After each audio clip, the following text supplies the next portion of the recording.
Les dieux primordiaux. Le mystère caché de la Bible dévoilé.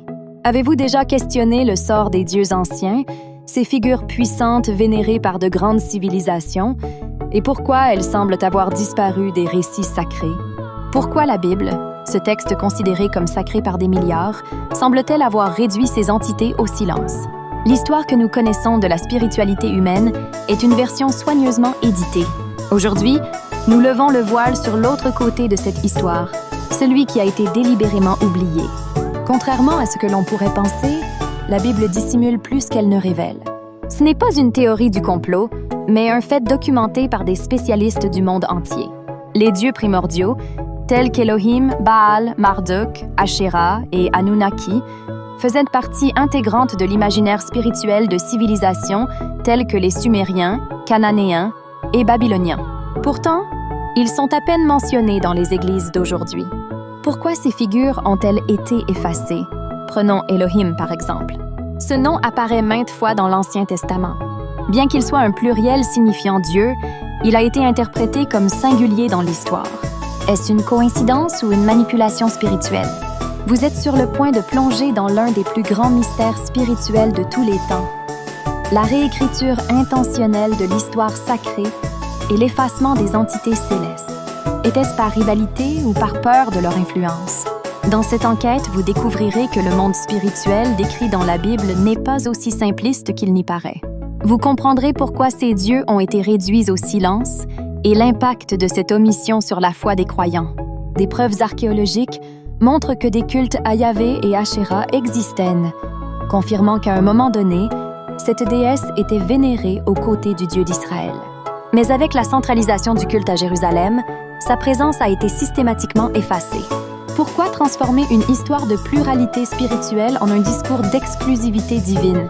Le but était de consolider un seul Dieu, un seul peuple, une seule vérité. Pour que ce récit fonctionne, les anciens dieux devaient être réduits au silence. Mais leurs traces sont toujours là. Le terme Elohim qui apparaît au début de la Bible est un pluriel, signifiant littéralement Dieu. Les traductions ont forcé ce pluriel à s'intégrer dans le récit monothéiste, mais l'original reste là, enregistré en hébreu. Dans les anciens récits, ces dieux n'étaient pas de simples figures décoratives. Ils avaient des noms, des histoires, des fonctions et une influence directe sur la vie des peuples. Ils contrôlaient le ciel, les eaux, les récoltes et protégeaient les villes. Pourquoi un tel effort pour faire taire ces dieux? Qu'est-ce qui les rendait si menaçants? Le conflit était-il non seulement théologique, mais aussi un moyen de vous éloigner d'une plus grande vérité? Si ces dieux ont été réduits au silence, le monde des esprits que nous connaissons n'est qu'une ombre de ce qui existait réellement. Cette simplification de la réalité divine a appauvri une spiritualité autrefois riche, complexe et plurielle. Les anciens textes oubliés, comme le livre d'Enoch, les manuscrits d'Ugarit et les écrits de Nag Hammadi, contiennent des récits qui remettent en question le récit officiel.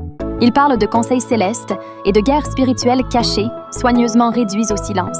Ces écrits ont été exclus du canon biblique pour créer un vide spirituel où une seule voix pouvait résonner. Mais ces textes n'ont pas complètement disparu. Ils attendent d'être découverts par ceux qui osent remettre en question. Aujourd'hui, vous avez commencé à entendre l'écho de ces voix réduites au silence. Cela pourrait bien transformer votre voyage spirituel, car la vérité, même cachée, finit toujours par émerger. Partagez vos réflexions. Avez-vous déjà pensé que le silence des dieux était intentionnel? Que cela faisait partie d'une manœuvre de puissance pour contrôler ce que vous croyez? Votre opinion pourrait bien éclairer ce mystère oublié. Embracer l'enseignement des Pléiadiens avec la Fédération Galactique. Copyright C. Créateur Digital Écrivain Carl Sébastien Ouellet. Tous droits réservés. Nous sommes en conscience universelle. Tout le monde. Chad Sunit Sagad. Ouen Bissou nous unissent. Partagez ce post avec amour.